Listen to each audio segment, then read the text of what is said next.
When we first got married, well, things were certainly much simpler back then. Everything was pretty much either work or fun. The future?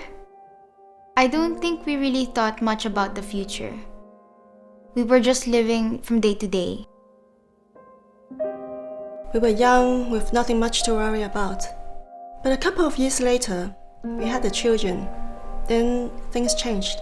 Then we realized that my husband's salary wasn't enough. I mean, Jessie had just been born, and in order to support her, I needed to get a job. That meant we had to hire a helper. Here in Hong Kong, if you both have to work, you just don't have many options. I knew that would mean sacrificing seeing Jessie grow up, but I don't think I realized at the time how hard it would be. Not that I regret going back to work, but inviting a stranger into my home was not easy. I was so nervous thinking about what type of employer I'd get because it felt such a gamble. I asked my friend for advice, and she told me the key to manage a helper was all about control. It was a nightmare.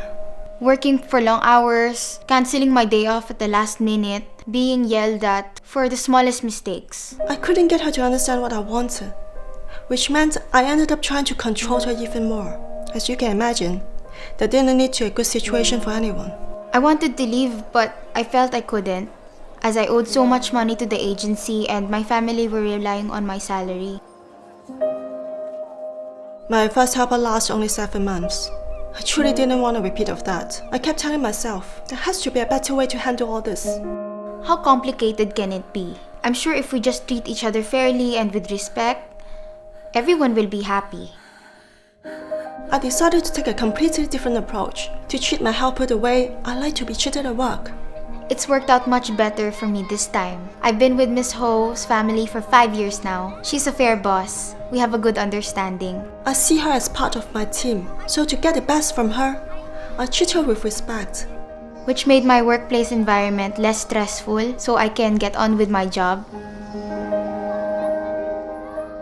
The stability and harmony this brings is great for me and my kids. All it took were a few simple changes. Easy, really.